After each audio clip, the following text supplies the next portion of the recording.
Marshall here. Welcome back to the Realignment podcast on YouTube.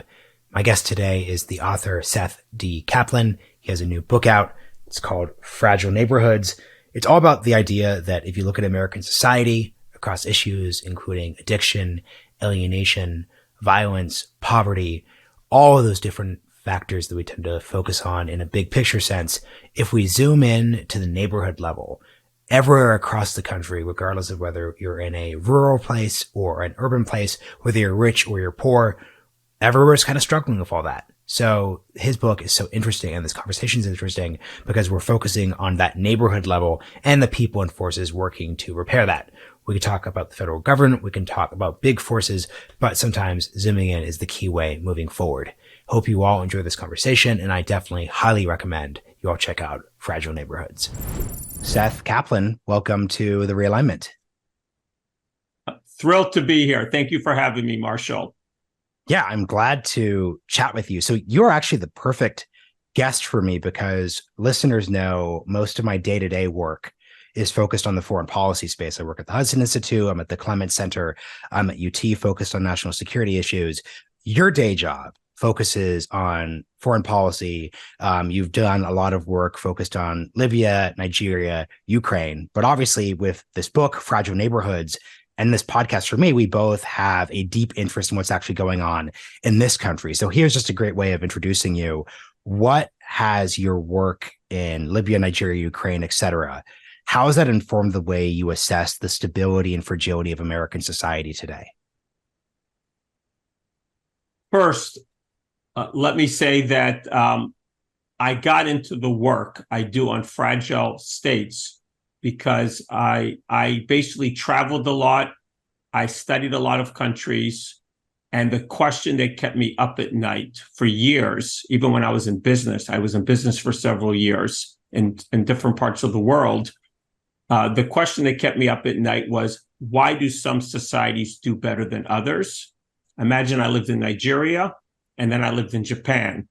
Those are two large countries, one very not cohesive and one very cohesive. And so clearly I've been in 75 or so countries, worked in 30, 40 countries. So I had this question, and then I wrote a book on fragile states, and then I created a career.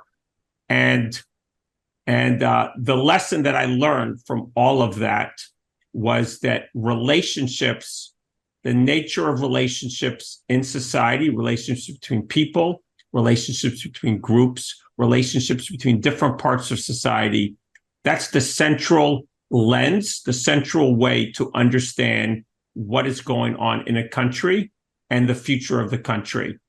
And so my work, what makes me unique in my work on fragile states, or you could think of them as fragile societies, is that most people think of their problems in a technical, government-centric manner. And I think of the problems as about relationships between parts of society, between groups, in a more horizontal than vertical manner. And so when people started asking me 2015, 2016, 2017, I walk around Washington, people know me as the fragile states person. They asked me, what is wrong with America? Is America becoming a fragile state? Coming back from Nigeria or coming back from Sri Lanka or wherever I had recently been, the question doesn't quite make sense because clearly there's a lot of things doing very well in America, where we're rich, great companies, great technology, stable government, 200 plus years, constitutional government, and so on and so forth. But something was clearly amiss, and I focused on relationships and society, and that led me on the journey that led to this book. You know, given the focus on fragile states, I'm curious what you think about the academic cottage industry that's kind of emerged, focused on fears of civil war, collapse in the United States, those different categories. It's true. In the last, if you think of many decades, if you think of the kind of work I do, I'm broadly speaking in the peace building, peacemaking, conflict prevention field. And this is a field that goes back decades. I think most clearly post-Cold War. from the early 90s, but it certainly goes back before then. And there was never much of a focus on polarization, for example, as an issue. And then all of a sudden, since 2016, 2017, there is like this huge movement into the field of, there's like a whole new field, a field of polarization with hundreds of organizations, many academic studies, loads of articles. And as you said, a cottage industry that people think about this now in a global fashion. I mean, really, the only thing that's changed, there's some things have changed in other developed countries with some rise of populism and some greater polarization. But for the most part, it's the US that changed. And now there's hundreds of organizations and thousands of people writing, talking, thinking about this. And for the most part, it's very US centric. I think it's very top-down centric. It's too focused on what goes on in the media. I think for the most part, I mean, I think there's some aspects of what people talk about. I mean, obviously there's some things that people are saying are right, but very few of these people are neutral in terms of how they see problems. And in my field, the rule number one or principle number one is you need to be neutral. Neutral meaning you look at people on the left, you look at people on the right, or whatever the divisions are, ethnic groups, religious groups, whatever it is, and you need to have some sort of neutral third perspective. And so I would say one of the big problems of a lot of these groups is they're not neutral. And again, a lot of them are thinking very much on this elite, top media driven. And so my big critique is they're not thinking about how the average American is experiencing life in the recent years and decades. They're not thinking about social dynamics. They're more thinking about political dynamics. They tend to be working what I would call downstream. They're not thinking about how things in our society might have been changing that have made polarization and mistrust and alienation and just general unhappiness much more common. They're not connecting their concerns to other problems going on in our society, deaths of despair. Twice as many people died of deaths of drug overdose than died in the whole Vietnam War just last year. Vietnam War was 20 years. And lots of other things going on in our society. And they're just disconnected. They're focused. And I am generally not a pessimist about American democracy. I'm not a pessimist about our institutions. I am, on the other hand, very worried about what goes on in our society and how that affects everything else. Yeah, I think the follow-up to what you just said, because I think I want to really set the table for this episode very specifically. We were discussing before the episode, there are a lot of diagnoses books out there. I've had a lot of podcasts that tend to focus on like, let's discuss the vibe of the country. Let's discuss the way that people are experiencing how I really think of this realignment moment. But this book is focused on solutions and society. It's not purely just sort of a top down, like let's pass X, Y, and Z bill, and then we get X, Y, and Z result. So can you just introduce this idea of how should we actually go about coming up with solutions versus the kind of semi-easy task by now of saying these deaths happen, globalization happened, people have been left behind. Help us understand what solutions look like in that context. First, I think, again, as you said, there's so many books. When I put together all the books that I had reviewed to write this book, I needed to buy a new bookcase. I have a bookcase of books. My wife does not want another bookcase in our living room, but I have no other place to put it. So I literally have a whole bookcase of books, 5 bookshelves. And these are, a lot of them are good books. They're, for the most part, lamenting, diagnosing. I mean, the most prominent book is books are Bob Putnam, Robert Putnam's books, whether it's Bowling Alone or Our Kids, or he's got his more recent book, but he's got like 3, 4, 5 books, and they're all great books. They have great data. They have great stories. And the best suggestion I see in there is more family dinners. And I think family dinners are important. We certainly try to have our dinners together as a family in my house, but that's not much of a recipe. And I think one of the problems is that people who write books and people who think about these problems, they either work at think tanks, they aspire to work in government, they work in academia, and they're not, first of all, they're not connected to the average American in terms of how that person is living. And when I go to a country, rule number one is get out of your hotel, get into homes, get out of the capital, get around. I mean, read history, read novels, understand what's going on at I would call the bottom or the horizontal level of society. And I think a lot of them are not doing that. So when I wrote this book, and this is how I think about everything, I'm always looking for lots of practical examples of what's going on. When I think of country work,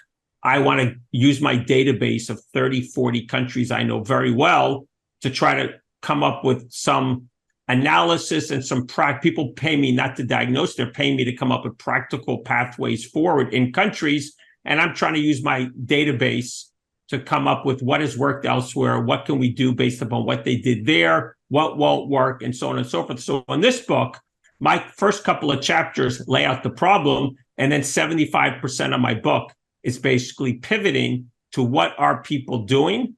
I give a framework that I think is somewhat different than everyone else. I'm focused on place. I'm focused on neighborhoods because we are experiencing, I would say, the social crisis in America. Not everyone is experiencing it. And those that are experiencing it's affecting them different ways, different places. And everything is extremely neighborhood or place dependent in terms of what you're seeing in this country, simply because the lifespan difference, the opportunity difference, family structure difference, and so on and so forth.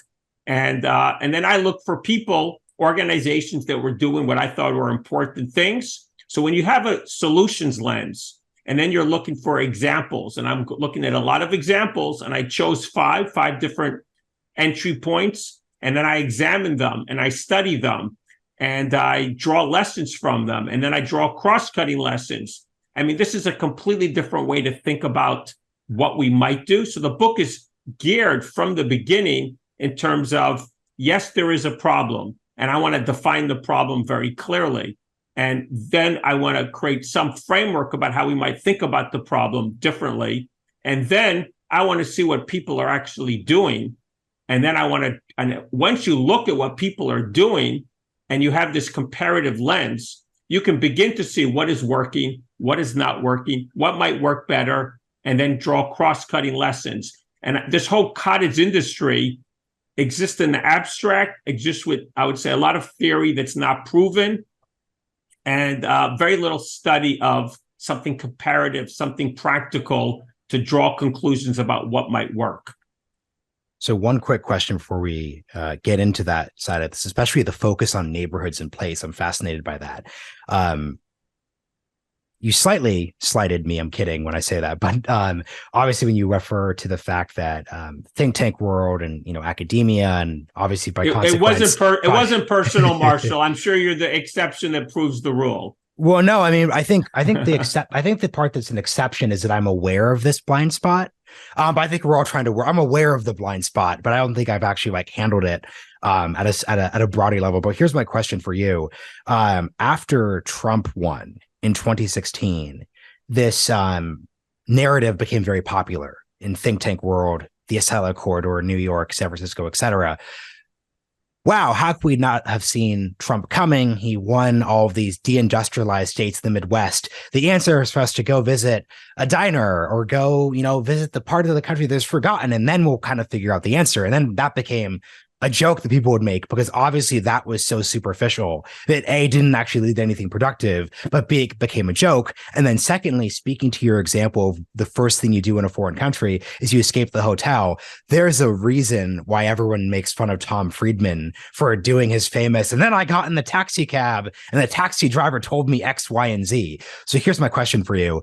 How can we get out of the hotel or get out of the think tank or our own little podcast world at a deep, serious level versus the unserious version that people kind of parody these days?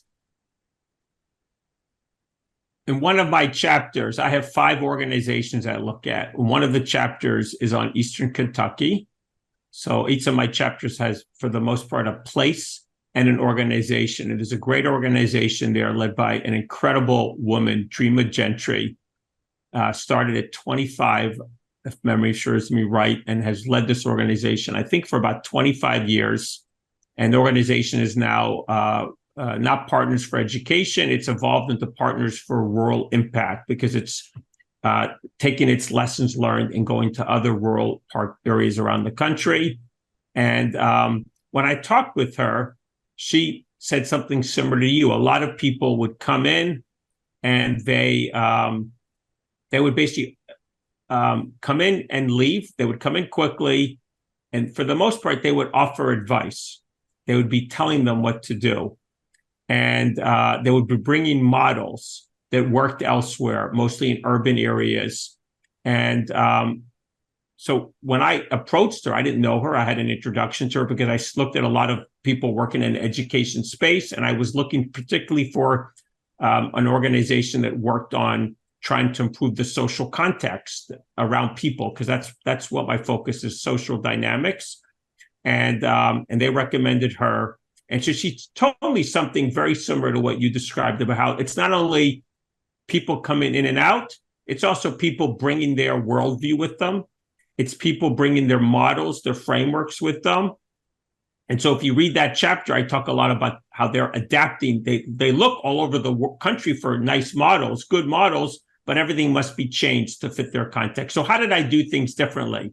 Well, first of all, my biggest request was, let's get in a car and let's go visit and see what you're doing. And let's go hear from people on the front line. I think it's really important that we visit families.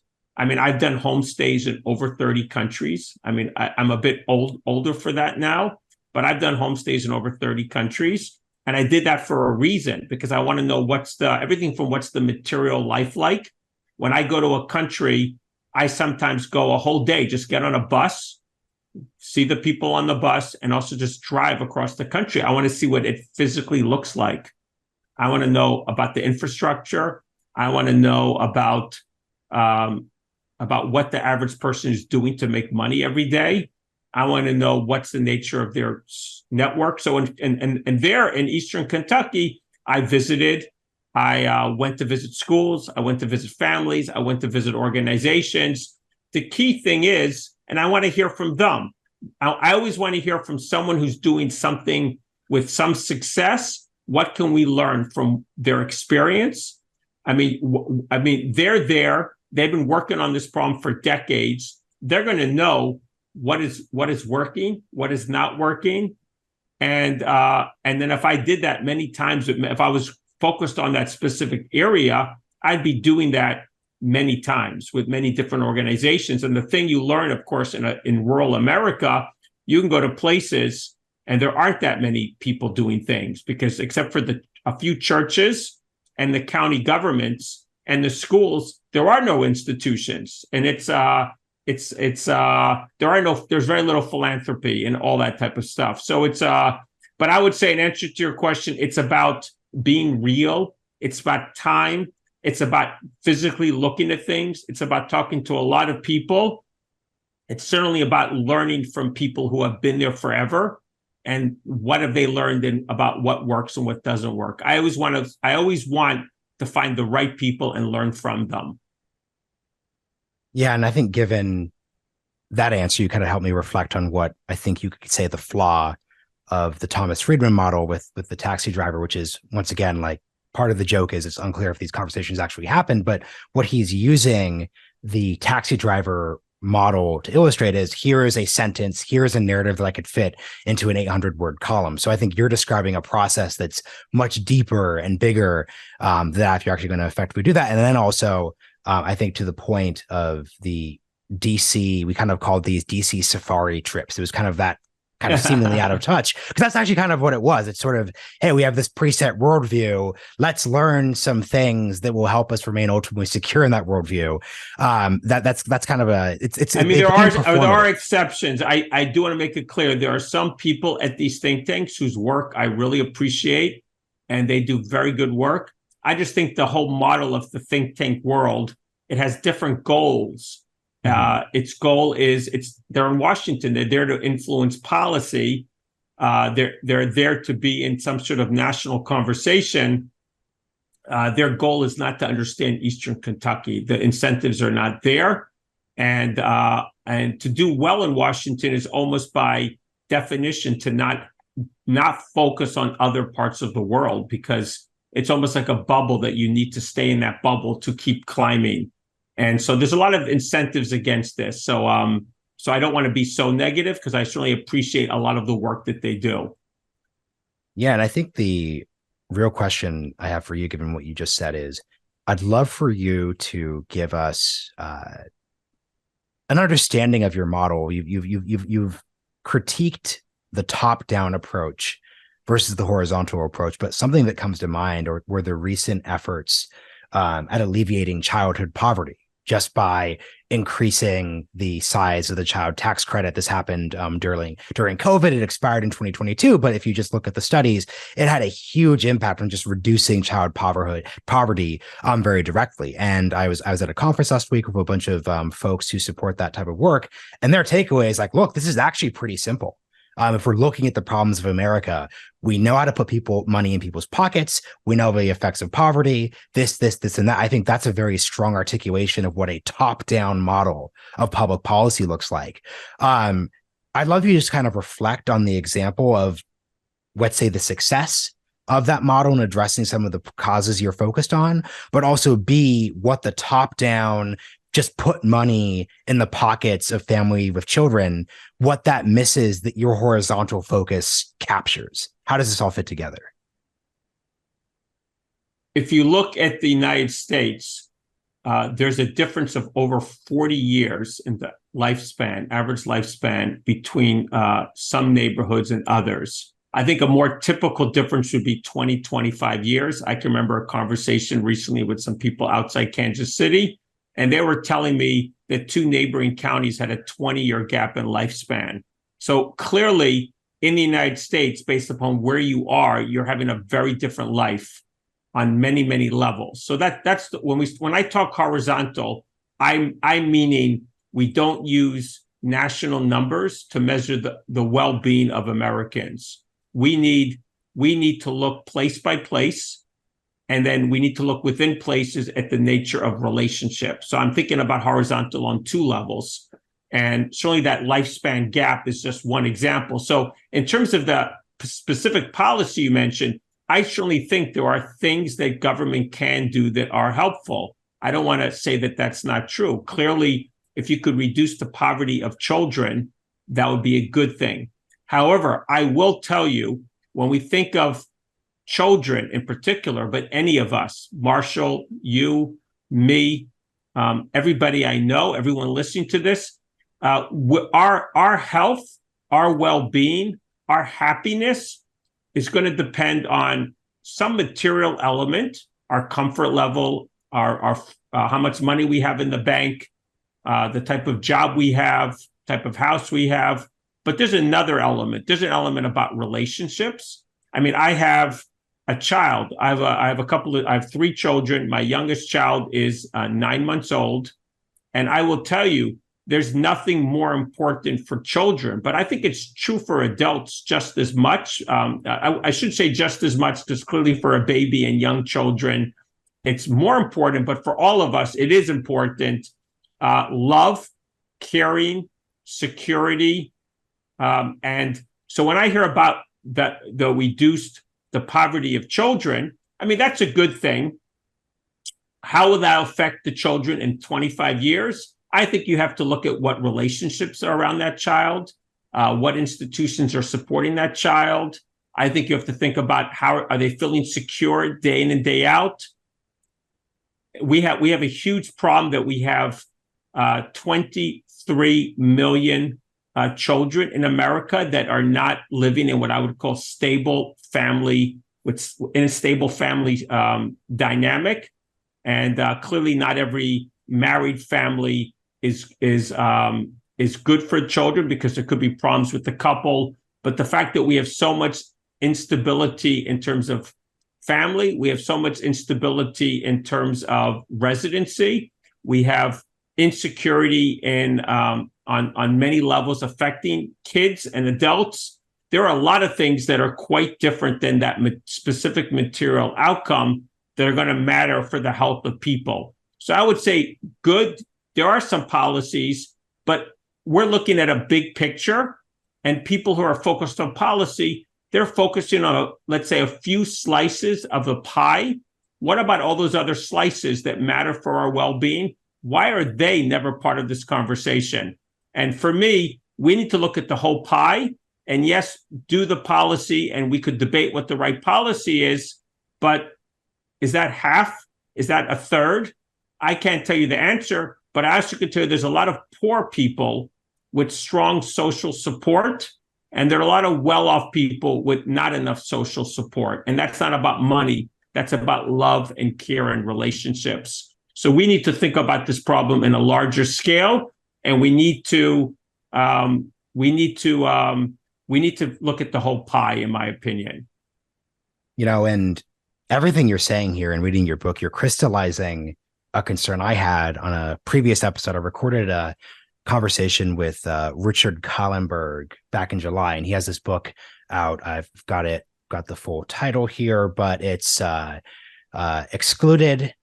It's basically about how NIMBYism and all these ways that he sees upper middle class America limiting the ability of non-upper middle class Americans to move into their neighborhoods, attend their schools, like this, and that. And, you go through the book and there's all sorts of like very legitimate critiques there of snobbery that upper middle class liberals could kind of find themselves hypocritically running into. But halfway through the conversation, I just kind of realized this is such a sad topic, because the implicit point that's being made here is we basically no longer know how to help Americans where they are, in their neighborhoods where they currently live.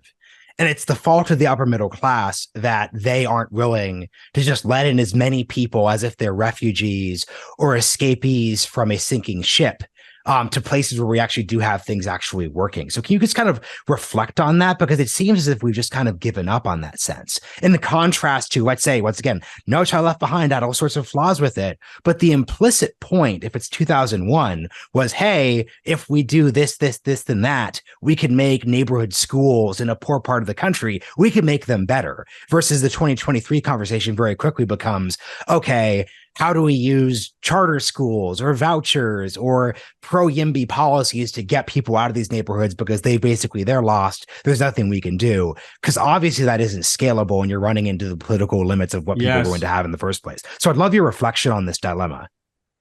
Well, I think there's a few points we could say. First, what you said is totally correct. If we want to uplift those Americans who are not participating in we have an enormously dynamic economy.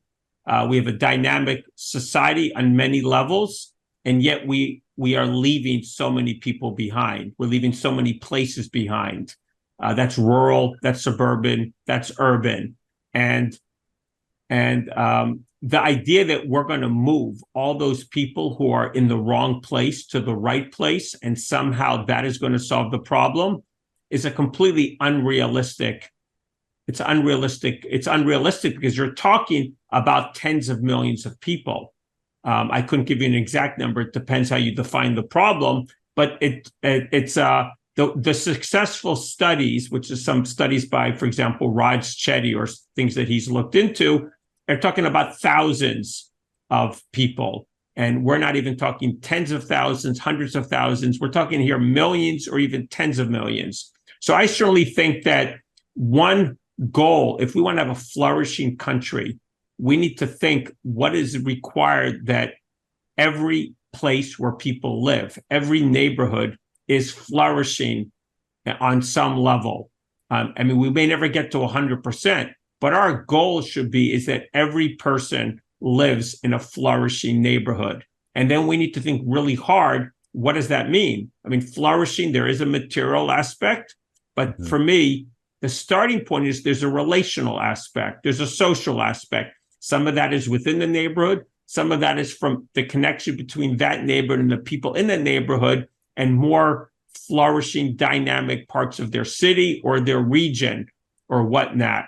So there's what we might call a bonding and a bridging aspect. So for me, the idea that we can, and then No Child Left Behind, whatever you think of the content, at least the concept is right. I mean, again, I think there's great limits to what a federal policy can do to have an impact on the hundreds of thousands, if not more, neighborhoods and places that people live in.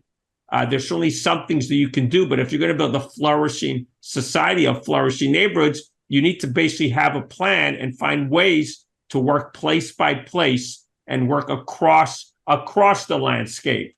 So I certainly think we need to think much more place-based, and we need to have indicators of success that are combining what is happening in every place as opposed to having some total number that doesn't reflect how many people are experiencing life in America.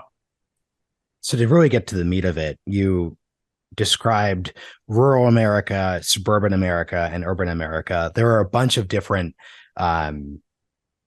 ways we could create permutations within. Obviously, Williamsburg, Brooklyn is different than like Bed-Stuy, Brooklyn. Those are both urban areas.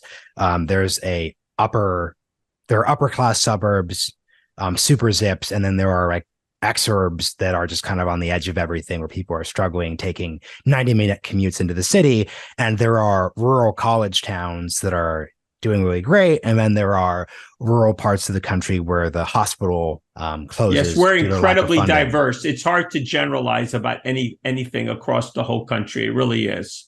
But within those three categories broadly, though, yes, rural, suburban, urban, help us understand some of the different neighborhoods that would appear there. And then what would you articulate as the problem or the challenge facing each category? Okay. Again, even that's when a big question. So take it wherever you want to go. That's a big question. So clearly a neighborhood in New York and a neighborhood in Detroit are going to have quite different. I mean, I have a chapter on Detroit, and to drive around the landscape of Detroit as it is today, I mean, it's like going to a post-war situation with, I mean, literally neighborhoods that have disappeared, and there's just some leftover houses that have collapsed, and some green space, and even farms, and it's great. But I would say in general, the advantage of an urban area, and especially if you're in a bigger city, is there's likely going to be some areas of success in that you can connect to. Of course, when I think about where we should focus our energy, I don't think we should focus our energy on the most remote neighborhood. I think we should look for assets like a university or a big hospital or government offices, or it could be a green area or whatever it is, some cultural institution. Focus on anchors for success, focus on distance or relationship to places of success. And then I think you should build around those anchors and across that space in a strategic manner, so we have a greater chance of success. If you just choose the place that's most distant and marginalized, and this is especially true in an urban context, if it's most cut off and there's many other bad or difficult neighborhoods between it and places that are working well, I think that's much harder to succeed. So I certainly think in the urban context, you can be very strategic about what neighborhoods you focus on, and you try to have what I would call a spatial strategy, building on assets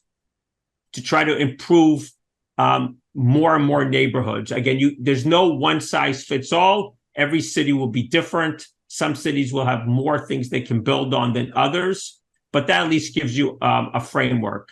Suburban areas, I would say the problem in suburban America, and this encompasses certainly a huge amount of the country, is that our suburban areas are built in a way that is often placeless. And I think it's really important, and this goes urban, suburban, rural, is that everyone lives in a place with an identity, with clear boundaries, with a center, with a set of local institutions, with mechanisms for people to meet, meet regularly, whether that's restaurants or bars. I mean, bars are a great way in some places to meet. Restaurants, coffee shops. If you're in Williamsburg, New York, it's probably coffee shops. I could tell you personally about the bars, and maybe in some other part of New York.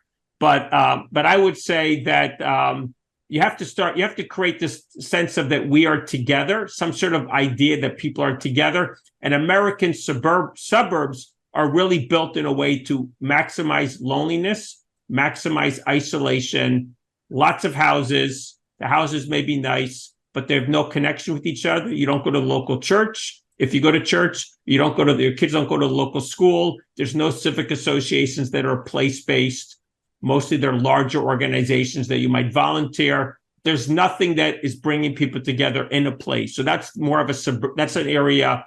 I mean, this problem could go urban, suburban, rural, but of course I think that's particularly true in a lot of suburban America. And I would say in rural, again, you have places that are doing very well, but the challenge of rural is the distance between people. The challenge of rural is that the tends to be not a lot of institutions in some places. And I think you're doing anything you can to thicken institutions. That could mean trying to help people start other institutions. You're trying to build mechanisms that bring people together so they can collectively work with each other. I think the fact that my chapter on Eastern Kentucky, it basically looks at a regional, not a neighborhood, but a regional organization that's in some ways an anchor that brings in financial flows and then works across many, many counties to try to help uplift probably about 20 or so counties in Eastern Kentucky. So this idea that you might build some sort of regional hub that tries to work with a lot of different places, I certainly think that would be and then again, you're always trying to connect those places to other places of success. What I'd love to know, we were discussing this before the episode, and you were worried this would be a little too academic, but I actually think it's deeply important. So I'd love to ask you about your theory of change when it comes to all of this, because I think what gets frustrating for me is, as a podcaster who does broad episodes and conversations and reads books about the state of American society, I see a huge gap between the diagnosis, the stories, the individual, et cetera, et cetera, et cetera, and the energy by which we as a society are actually attacking and doing different things. Yes. There was a really great piece in the New York Times a few weeks ago about Oregon and Portland, Oregon specifically, in the wake of the fentanyl crisis, and was focused on how due to a lack of funding and some, let's just say, bad political decisions around decriminalization of drugs, you've had a situation where there's a lot of drug usage, a lot of crime, and basically the police can't keep up. So now there's like privatized security. It's sort of like taking care of things, which on a baseline level, I don't think is healthy for a society. If security is a public good. I texted a friend back in Portland about this, and I said, hey, this is bad. What are you going to do about this? And he, basically didn't have a response, because I think we lack we have the ability to diagnose these things, to all agree the broken neighborhoods you're describing in the book are real, but we lack an actual ability to translate that into, I think, a project that matches the moment. I think probably the only thing we have is the ability to say, let's do a new deal, or let's do another great society, which, whether or not those were the proper responses to the problems of their time, there's just so much legislative logjam that we're not going to pass a big bill like that. So it seems as if the option you're describing here is all we have. So what's your theory? That was long, but I think the context really matters. What's your theory of change, given all these dynamics I just illustrated? I do believe government has a role, but I think we need to think about the problem in a completely different way. And again, I want to mention again this statistic that over 100,000 Americans died from a drug overdose in each of the last couple of years. The total is roughly twice what the number of people who died in the Vietnam War over 20 years. And that happens in 1 year. And it's really hard for me to find this story in the media. And in many ways, it's the biggest story in America, actually, if you think about it, that many people could die. It is arguably the biggest story in the country, and I can find very little coverage of it. I mean, you could argue another big story is the story of how children, the instability of the homes and the relationships supporting children. Those, to me, when I did the research for this book, those were the two statistics that most struck me, and that we have the biggest gap with other developed countries. I mean, there's a lot of other issues we have, polarization and whatnot. But so the first thing I think is we need to look at all of these social problems, whether it's the problem of children, the problems of deaths of despair, the problems of mistrust, depression. There's this huge report out this year from the Surgeon General about loneliness and social isolation. These are not separate problems, and they're all downstream from something that has changed in our relationships, and the institutions and structures that support those relationships. So when I think about what government could do, or what nonprofits could do, or what philanthropists could do, or what you, the listeners, and what you, Marshall, could do, but what you, the listeners or viewers of this, could do, I think the first thing is we need to think this is a problem of structure and institutions, structures and institutions in our society. It is less a problem of policy and a problem of material goods. And what I mean by that is we used to all live in neighborhoods of some form, and that were rich, that were abundant in institutions. Family institutions, interfamily networks, everything from churches to local schools, to local restaurants, to local shops, to the shopping, the local businesses, the local nonprofits. We used to all live in those neighborhoods. I mean, I currently live in a neighborhood very much like that. And I could speak about that. And I know when I go to the restaurant or the cafe near me, about 7-8 minute walk from where I live, I can't go in without meeting people I know. I mean, I know the owner of one relatively well. I know there's like 3 of them right near me. But I go to the supermarket in that same little strip, and I will see people I know. And if I walk down the streets, I have a feeling of joy, because I know who's behind these doors. And I know many of our neighbors. I mean, I may not be friends with a lot of them, but I know hundreds of people. And I have a relationship on some level with hundreds of them. My daughter goes to school. It's from the community. And so 2/3 or 3/4 of our classmates are walking distance away. That's my oldest child, my 11-year-old. And so I think what we need to think of is that most Americans live as I still live. And today they live in a world in which they have very little engagement with their neighbors. The institutions around them have collapsed or don't exist.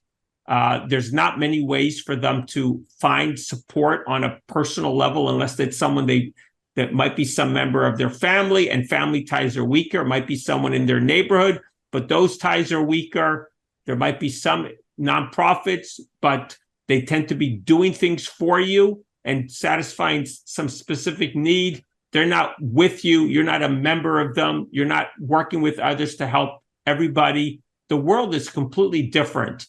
And if we think about structures, we need to think about what is it that we can do as a country to, I would say, encourage every place that people live in to actually be a place with an identity, with a center. That's why I focus on neighborhoods. Everyone must live in a neighborhood, and there's things that make a neighborhood special. It has boundaries. It has a name. It has a sense of that I'm a member of this. And then there needs to be a lot of institutions. Some of that could be religious, but they could be businesses. That could be shops. They could be civic institutions. It could be that government is restructured around neighborhoods, and we could talk about that.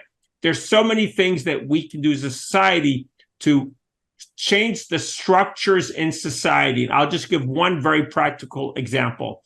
Government today focuses on housing. It focuses on healthcare. It focuses on education and so on and so forth. It focuses on security, police.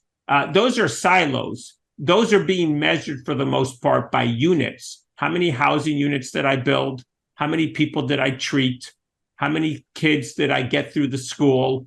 I would argue that government will be much more effective if government was structured around neighborhoods and that there were meta indicators of success and there were teams of people who are responsible for neighborhoods and the functions, the silos reported to them, and that those people's job was to make each place flourish. And they were not being evaluated on units that would be affected by a policy. They were being evaluated on the success of a place. And we don't need more, we need different. And that is the key point. We need different, and we need to redesign the landscape physically in some cases, and redesign the landscape institutionally in almost every case, so that people live in places with institutions that they can contribute, belong to, and that everything in our society was oriented towards making those places succeed.